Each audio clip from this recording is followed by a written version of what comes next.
Okay. Hello, everyone. I don't mean to interrupt the conversations, but good evening. The hour of 6 p.m. having arrived, I call to order this regular meeting of the Municipal Services, Facilities, and Infrastructure Committee. This meeting is being broadcast live on the City of Keene YouTube channel and channel 1302. Video is also streamed on the city's website and is posted on the website by the end of the next business day. Copies of the printed agenda are available in the wall pockets as you enter the room. The public and other city councilors will be recognized to ask questions and make comments on the agenda item under discussion. After being recognized, all remarks are to be made through the chair. I will not recognize an individual a second time until everyone who wishes to speak has. Anyone who wishes to address the committee is asked to go to one of the microphones in the room, identify yourself by name and address prior to speaking. Written comments from the public will be accepted at the clerk's office until Tuesday, 1 p.m. Our minute taker is participating remotely this evening, and committee members, remember to turn your microphone on when speaking, or you will be reminded. If the minute taker is unable to hear, they will ask you to speak louder or turn on your microphone. So I call to order this meeting of the MSFI committee, and we do have a quorum present. Council Filio, who is also on the school board, is at their meeting that is being held this evening too. And in an effort to allow us all to view that meeting, let's be brief, reasonably. First item on the agenda is regarding downtown bike lane policies. City Manager. Sorry, Mr. Chair, I'm not brief in my comments. I do apologize. I'll try to go through them as quickly as I can. First, I want to thank the Bike Policy Rule Committee that had been working on this issue for the last several months. They were formed in March. And also the Bicycle Pedestrian Advisory Committee, who also helped us to shape what you have before you this evening. And I think that they had some really great conversation and brought us to a really good point this evening. So protected bike lanes physically separate cyclists from vehicle traffic, significantly reducing the risk of collision. Protected bike lanes encourage people to cycle, including e-bikes, rather than drive, helping to reduce our carbon emissions and the city's overall environmental footprint. Research suggests that areas with bike-friendly infrastructure see increased foot traffic, benefiting local businesses. Cyclists are more likely to stop and patronize shops and cafes than drivers, especially in areas where parking is limited. Bike lanes provide a low-cost transportation option, offering accessibility to residents of all incomes. Currently, we see bikes and scooters on the city's sidewalk, which is already creating both a safety and an enforcement concern. Moving them to the bike lanes would improve pedestrian safety on our sidewalks. Given the concern we see now with riders on the sidewalk, I do not recommend overly relying on police enforcement mechanisms. In my opinion, design is key to slowing down all who travel in the bike lanes.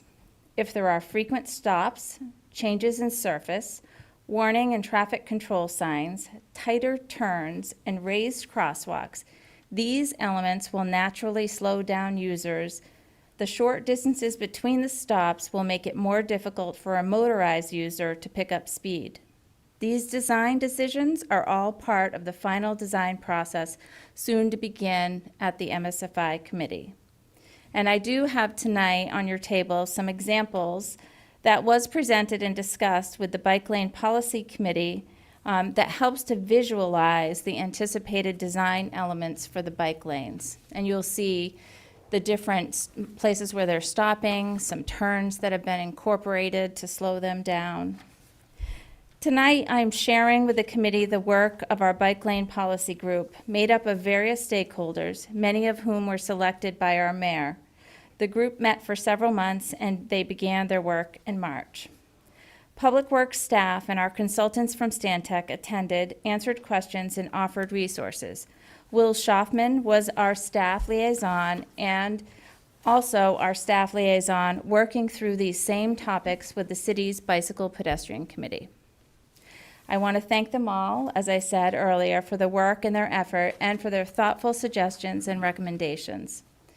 The committee reviewed and discussed existing bike laws, and tonight on your desk you also have a handout with existing bike laws in the state of New Hampshire.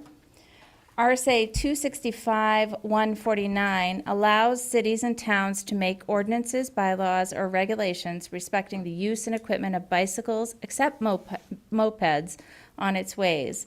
And currently, Chapter 94 of the city's ordinances related to traffic parking in public ways that primarily defines streets where bicycles are prohibited on the sidewalk, and you have that on your desk this evening as well. It's Chapter 94-466. RSA 265-144A governs electric bikes. I do want to offer a correction on my memo on page 2. I talk about Class 3 e-bikes exceeding 750 watts. They are actually not automatically prohibited in bike lanes, but could be. In New Hampshire, Class 3 electric bicycles, which typically have motors exceeding 750 watts, are generally prohibited from being ridden on bicycle or multi-use paths unless they are within or adjacent to a highway or roadway. Local jurisdictions, such as cities and towns, may have specific regulations that could allow or further restrict them. So you have the ability to allow them if you want to, but generally, Class 3 e-bikes are prohibited. Whereas Class 1 and Class 2 electric bikes may be ridden on bicycle paths or on multi-use paths where bicycles are permitted, unless, again, you create an ordinance or a rule to prohibit them. The Bike Lane Policy Committee members and the members of the city's Bicycle Pedestrian Path Advisory Committee recommend the following, which is included in your memo. For key regulations for bike lane use, they are recommending, and which is required by law, bicycles will yield to pedestrians. Cyclists must yield to pedestrians in bike lanes and at crosswalks per RSA 265-37. They must obey traffic controls. Cyclists must follow all traffic signals and stop signs, especially during our downtown events. No parking and loading in bike lanes. Bicycles and vehicles must not park or obstruct bike lanes to ensure their availability for cyclists. Safe speed and direction, and this is probably the most controversial and the thing I've heard the most about, is speed. Cyclists should travel at safe speeds and ride in the direction of traffic per Keene's Code of Ordinances 94-465. And you'll notice that is talking about safe speeds. It's not setting a speed limit because, again, I do believe design is the way to get to that without adding the requirement for more enforcement. And lighting requirements. Bicyclists must have front white and rear red lights if operated between a half hour after sunset and half hour before sunrise. That's the majority of their policy recommendations. And then the committee came up with several safety recommendations. They are saying Class 3 e-bikes and motorized personal vehicles exceeding 750 watts are prohibited, recommending they should be in bike lanes, which is consistent with state law. Helmets are required for cyclists under 16 years of age. Children between 1 and 4 years old weighing up to 40 pounds must be secured in a harness and properly seated bicycle. And then there are things that they are saying should be encouraged of bicycle users. Cyclists are encouraged to use public and private bike racks available throughout downtown Keene. They will be after the downtown project. A map of the bike rack locations will be made available. These regulations and guidelines are designed to enhance safety, promote cycling as a viable mode of transportation, and ensure harmonious use of public spaces in the city. And then they are recommending for additional information, because they came up with a lot more information in a detailed presentation to be included on our website and for us to reference it, all of these different points. The other thing that the committee talked a lot about was community engagement and education being really important, especially with the introduction of the bike lanes in the downtown and people maybe not being familiar with bike rules in general. And so they felt that it was important to do an outreach and awareness campaign and educate the community and the cyclists about trail safety, speed expectations, and the importance of slowing down in certain areas. And this can be done through signage, local campaigns, or outreach events. And then engagement with cyclist groups. You know, we engaged our very own group, but there are others out there, and working with local cycling organizations or trail user groups to develop guidelines and promote safe riding practices can be a proactive way to reduce speeds.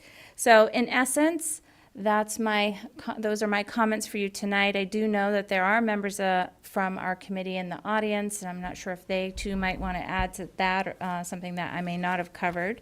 But the next step would be for a recommendation from this committee in regards to drafting an ordinance and following through with the recommendations of the Bike Lane Policy Committee. Any ordinance would then move to the PLD committee for consideration. Thank you. I promised Vice Chair Randy Filio that I would pass on his comments for consideration, and I'm sure he'll make it known when he's present. He basically doesn't want anything motorized on the bike lane, so that would be class 1, 2, or 3. Difficulty, of course, trying to figure out which one is which from a distance is very problematic. But I did tell him that I would pass this on to the committee and also all those present. Did have a bit of personal experience with bike lanes. Recent trip to Norway, Sweden, and Netherlands. I saw the good and the bad of bike lanes. They're very, very well used, of course, in Europe. They seem to know how to handle it. But our guide made it very, very clear every time we got out of the bus onto the sidewalk, they don't stop. So that does raise a concern, and I've been very concerned about the safety of this bike lane from the beginning. There's going to be huge, huge education necessary. And it's not just the kids, it's some of the older folks that maybe are using bicycles because they're not allowed to use their cars anymore, if you know what I mean. So it's a leap of faith. I'd like to hear from the committee, the bicycle committee, if anyone wants to speak, or Your Honor. Thank you, Mr. Chair. Jay Kahn, 135 Darling Road.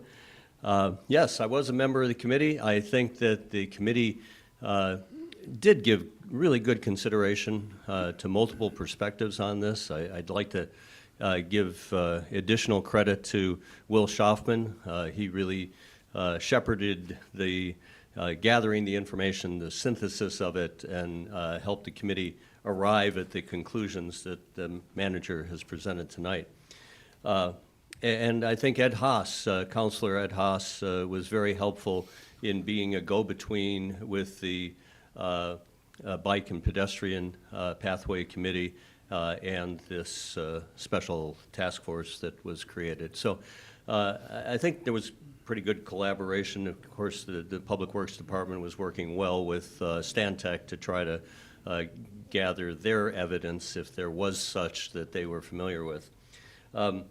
So in summary, I think that this is a good start on the document. I think that we've got 3 years before this ordinance really can go into effect. And I'm going to encourage that we do some experimentation and we consider, is there a proper speed limit?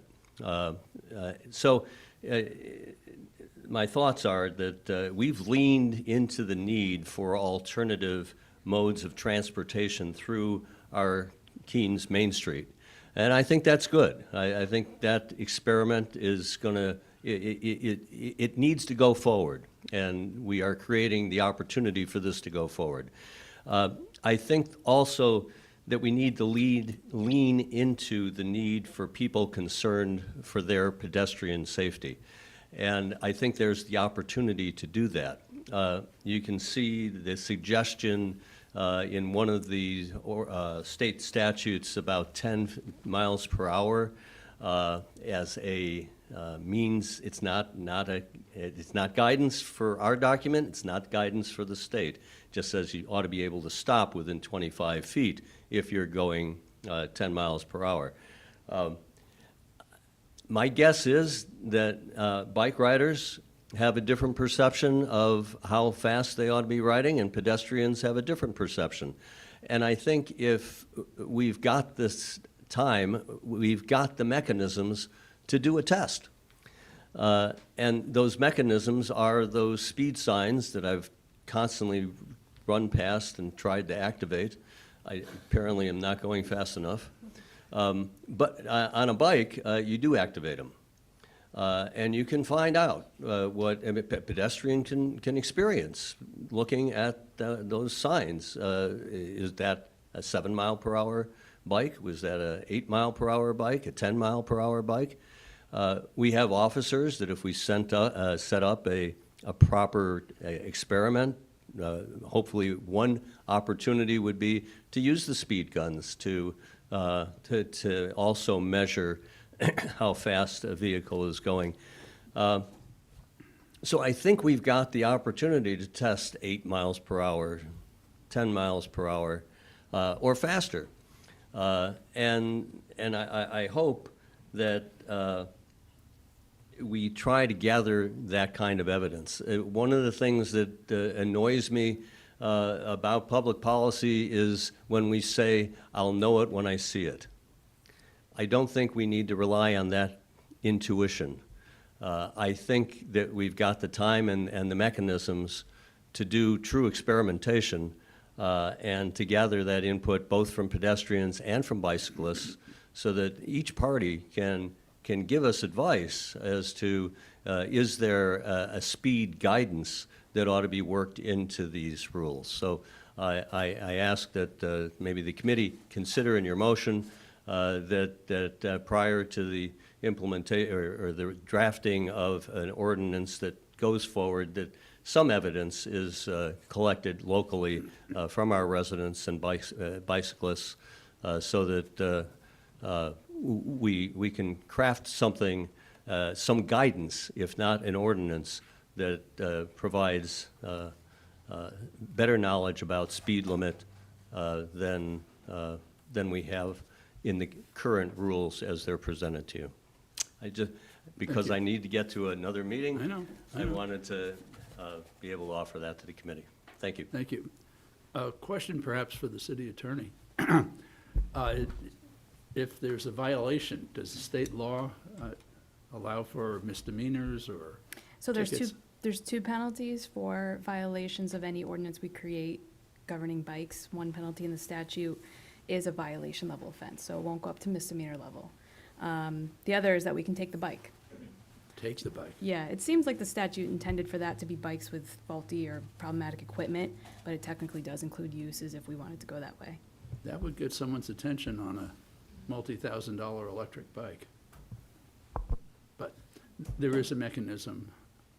So what we're doing at this point, now question to the manager, this is a very broad, non-specific set of thoughts, I'll put it that way. So if we did want to insert speed limit and penalty, that would be at the ordinance level, you think? Yeah, that's correct. One other, I think, challenge will be bicycles, especially an e-bike class 1 or 2, typically do not have speedometers to know the speed that they're going, which I think could be problematic in terms of enforcement. But those are things that we can discuss further when we get to the PLD level. Mine does. I know exactly what it is. And I think, well, I don't want to say you're incorrect. Yours doesn't? Well, you can go buy one.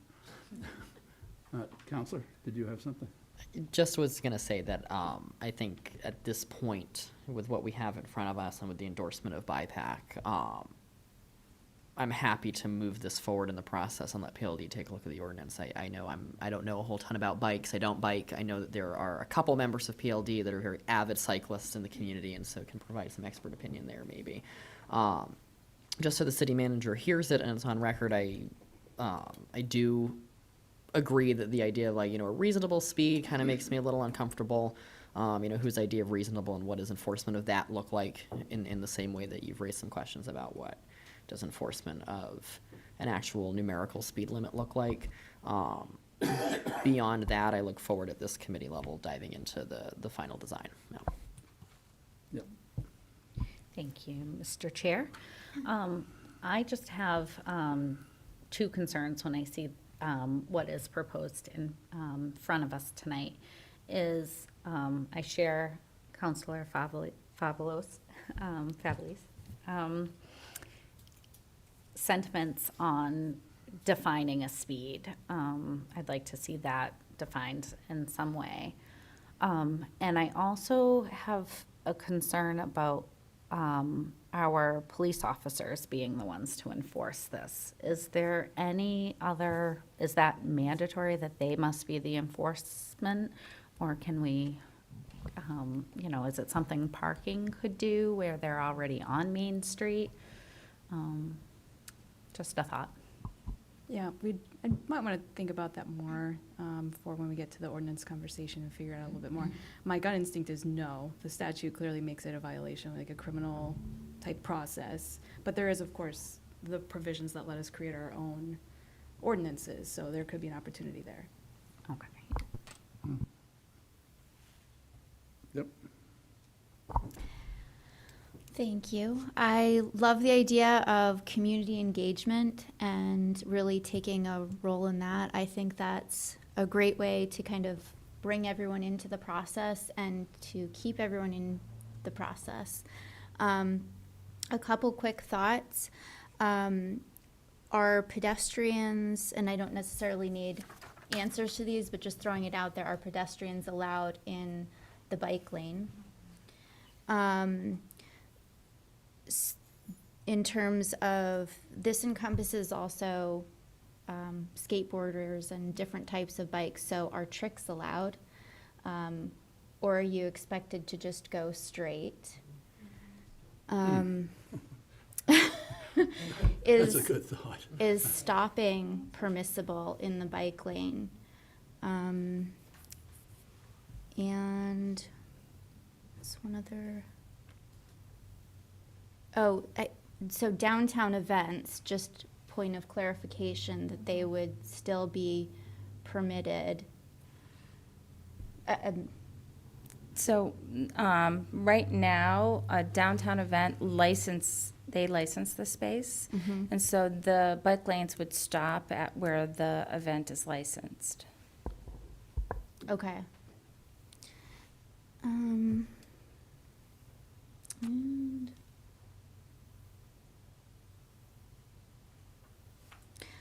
the other, in terms of following the rules of the road, one slight concern about, I don't know if it should include something like "and other signs," that kind of seems to be stating the obvious, but just there may be other places where bikes need to stop that cars don't. And I would also agree about the posted speed limits, even if there aren't, or somehow communicating that, even if there aren't necessarily ways to enforce it, then maybe it is a method of advised speed, or this is what some expectation, I think, would be helpful. Thank you. So I would think that as this is moving forward, the background notes should definitely indicate that the committee and the mayor would like to see a number at some point, and also penalties for abusers. As you were saying, tricks and such, you're going to see a lot of these powered skateboards or scooters, probably more so than the bicycles, because they're not very expensive, and they can just as easily run into a pedestrian. And it's all about the behavior of the rider. And as I said before, it's a leap of faith that we're going to educate people and they're going to be responsible. And if it doesn't work, it'll just become sidewalk once again. But that'll be for the future council to deal with. Yeah. I do want to point out, it does note that and maybe we should change, encourage the use of bicycles for commuting, shopping, and recreation, to specify that those are the only permitted uses in the bike lanes and uses. I'm they sure- can go to the Keene Bike Park for that. And I'm sure PLD will spend lots of time and, probably put in EV charging stations and solar panels and whatnot as part of this. Anything else, committee? Anyone from the public like to speak, please? Yep, come on up. I'm Autumn Delacroix. I'm a member of BPAC, and I'm on Court Street. I just want to offer the small point that in Sweden, Netherlands, and Norway, I'm sure the bike paths that you have seen are fairly long, not straight, but gently curved. They're not interrupted every 10 to 30 feet, and they don't have constant sharp turns like all of the bike lanes on Main Street will have. I really don't think you're going to see anyone getting up over 12 in a 25-foot section. Just a small point of order. No, that's fine. Yeah. And as the mayor was saying, we have plenty of time to test this out, and I just have to motivate my bike downtown, and I'll have a number for you. Yes, please.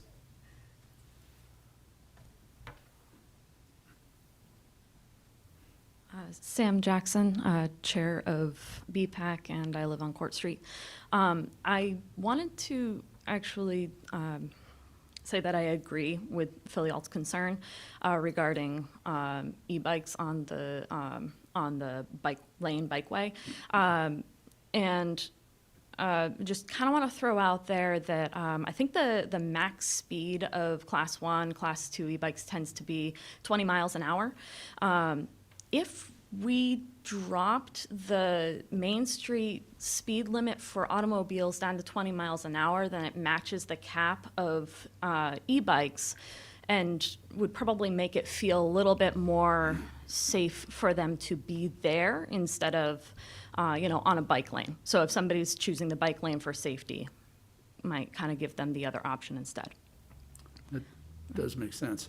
And also, following what you're saying, if someone is in such a hurry on a e-bike, they could ride with the traffic. Yep. But the bike lane is there for, Bike lane does not take Let's away say the passive opportunity riding. to, yeah. Same thing with racing cyclists. Anybody who's training and trying to go real fast, the bike lane's really not the place to be doing that. Yeah, yes, very good. Thank you. And thank you for your work on the committee. thank you. Oh, and thank you, City Manager, for the way that you presented that. It was really good. Thank you. Yes, sir. Back there, glasses, dark shirt, you. Hello, I'm Mike Zoll. I live on 18 Summer Street in Keene. And I was on the committee and want to thank, again, the city manager, Will, who's here, and the mayor for forming this committee. It was genius. We were together for about 3 months, and I think what you are all talking about tonight, what I'm hearing you talk about is exactly what we did in, 6 or so meetings. And we did a lot of pondering about speed. We thought a lot about what are other cities doing like us? And we did some environmental scan of those places, again, care of the consultant and others. So it's good you're struggling with this. This is wonderful because this is exactly what we did, and I know that the BIPOC committee also probably did the same thing in so many ways. I just wanted to say that I think the city manager's opening comments about design that's so profound because I think that will really affect the speed. I've also had the privilege of travel to the places you've been, Chair, and some other places where bikes are prominent, and actually undergraduated at a campus in California where there were 30,000 bikes a day on campus. And part of that, I was part of a committee that was involved in that whole, thinking about that. How do you keep 30,000 bicycles and several 100,000, not 100,000, but 30,000 pedestrians safe? So it's a good thing we're struggling with. I'd just like to say that I think the design is perfect. The speed issue, we struggled too. I think coming up with safe was a wise way to go for now, and I like the mayor's comments that in the coming months and maybe years, could be, we'll figure it out. The testing is a great way to go, and the environmental scanning, what are other people doing, what's worked, what hasn't worked, will be the way we should proceed. So again, thank you again for all the work you're doing on this, and it was a pleasure to serve on this committee, and I think Keene is in the right direction, promoting bike and pedestrian safety, and I think it'll really infuse the downtown with a sense of vision and future, in addition to the automobile traffic that's already there and invigorates the place. Bikes, I think, are the future, and I think keeping e-bikes and thinking about them and what they will present in terms of the future is wise. So we'll keep thinking about that and keep it safe. Thank you. Thank you. Yes, sir. Roland Russell, High Street in Keene, and Vice Chair of the BPAC Committee. Over the months that BPAC has been discussing this, we were making distinctions between regulations and recommendations. And regulations that we've discussed tonight will move into ordinance material. But we've heard comments, and I appreciate those, and add my thanks to everyone involved with that committee and the city manager, that I think there's more work and really good work that we can do with community partners like Pathways, BPAC, the New England Mountain Bike Association, and other groups that are doing rides, community rides, to really work on the behavioral changes, the education, the outreach, to make those recommendations that we've been talking about part of our culture. So I look forward to working with our community partners and MSFI and the City Council to help bring that about. Thank you. You'll all have other opportunities to speak, in the future as the ordinance moves through PLD. Anything further from the committee, public? Counselor, how about a motion? I would move to recommend that the city manager submit a proposed ordinance for the establishment of appropriate rules for the operation of bicycles in the downtown core. Second. Motion's been made and seconded. Anything further from the committee, public? Seeing none, all in favor? We are 4-0. And the one probably wouldn't be. But anyway, I did represent Randy's thoughts. Moving along.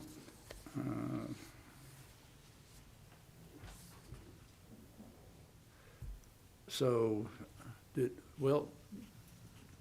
you want to address something? Because if you had any other questions about. yeah, yeah, you're on the agenda, but not on the agenda. Yeah, I'm kind of on the agenda.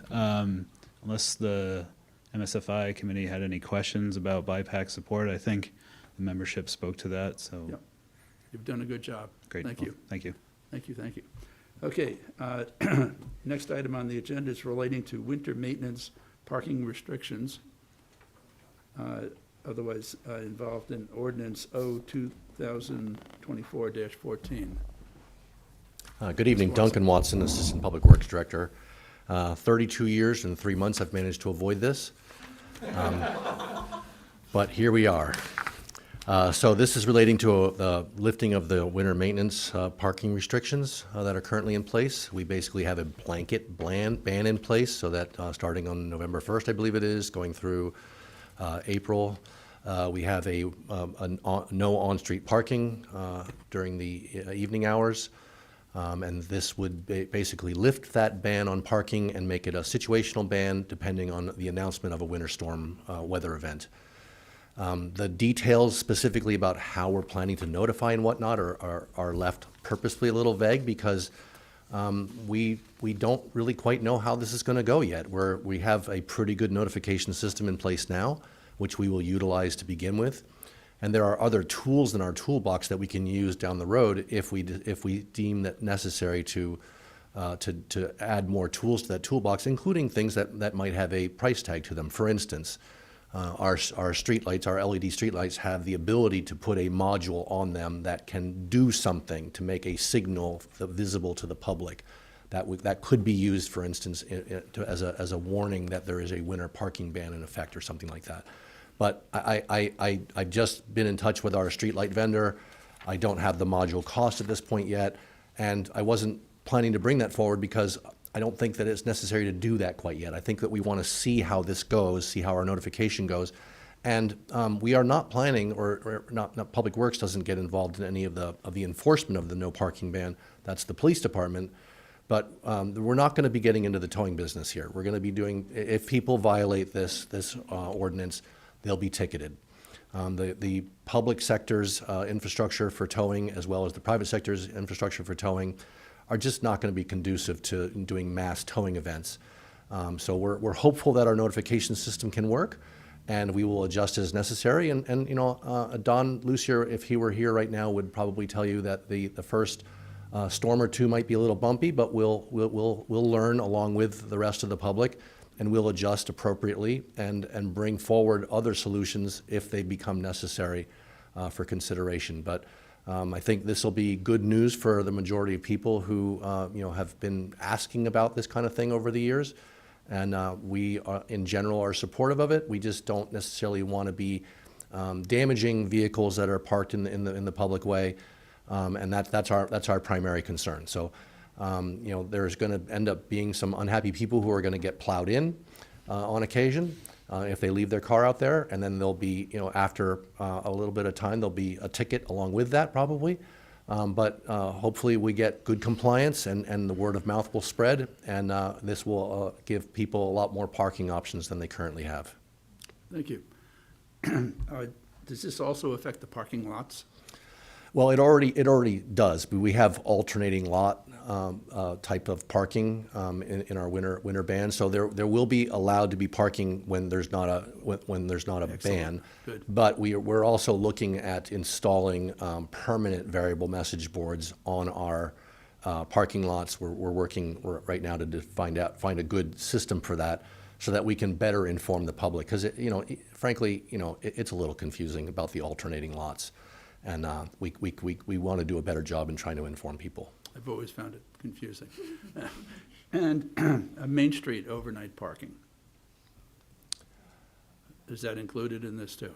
I mean, those are metered lots, but I mean, yeah, I mean, in theory, there's nothing to stop somebody from parking downtown. This is not there's not carve-outs for restrictions. Good. Okay, thank you. Happy to hear. Committee questions for Mr. Watson?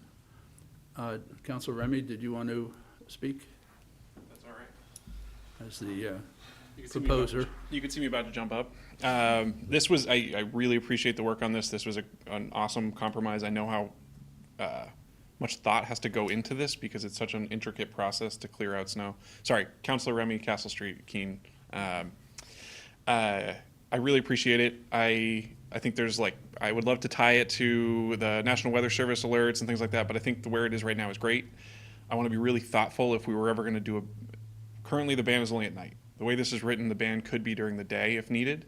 I want to be really thoughtful that we don't institute a lot of bans during the day for Main Street, right, if something like that was to happen. So just something to be thoughtful of, but I can appreciate there might be times where that's beneficial if it's a big storm to block off certain sections, which we don't have the ability to do right now. So I think there's some good opportunity there. So just, we got to be thoughtful about it. Good. Cool. Thank you for bringing this forward. Committee questions for anybody? For Mr. Watson or Remy?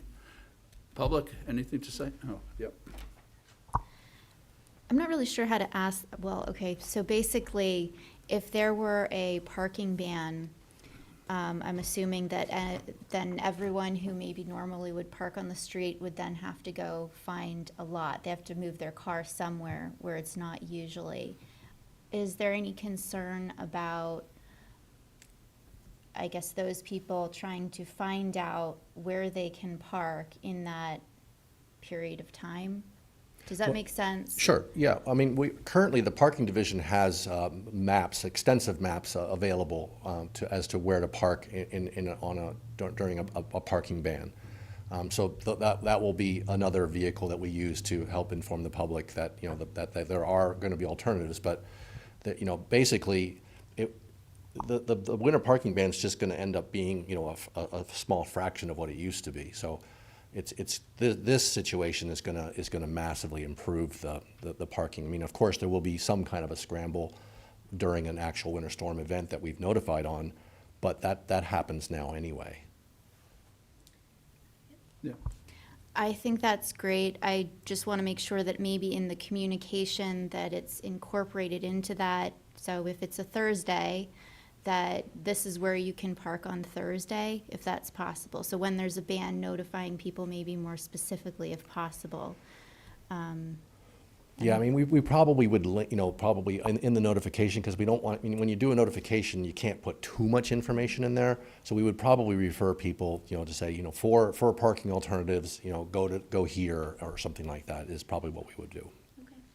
Thank you. Thank you, Rebecca Landry, Deputy City Manager. Actually, it's a good question. We do already have those maps on keenanh.gov/parking. So we have a number of different maps based on what your needs are, and they're Google Maps. You can navigate right from your phone to the lot that is available on Monday night versus a lot that's available on Tuesday night.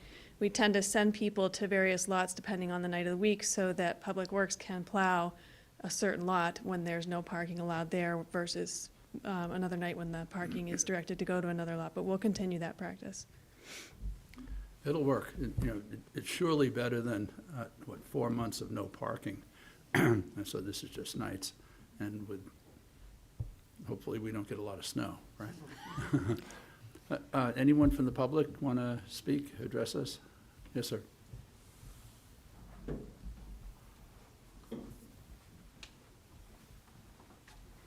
Hi, Ian Matheson, Court Street. I just want to say thank you to the city manager and staff for doing this. As a resident of downtown who struggles with winter parking, seeing something like this come forward is exceptional, and it's definitely going to help increase people who want to move downtown, because now they have the option to park in the wintertime. So really, thank you for doing that. I just had 2 questions, and I think this has been answered. I just want to make sure. So this doesn't necessarily apply to the lots. There's still going to be that weird, alternating, you can park in this lot one night and the other one the next night? Or is this going to be a ban on also parking in the lots during this winter parking period, essentially? The way that it'll work, thank you for the question. Yeah. The way it'll work is that during a winter parking ban, there'll be alternating lot type of Okay. thing, but not otherwise. Gotcha. So kind of like how it's operating now, just when there's no ban, you can kind of park in whatever lot you need to. Right. Perfect. Awesome. Thank you, sir.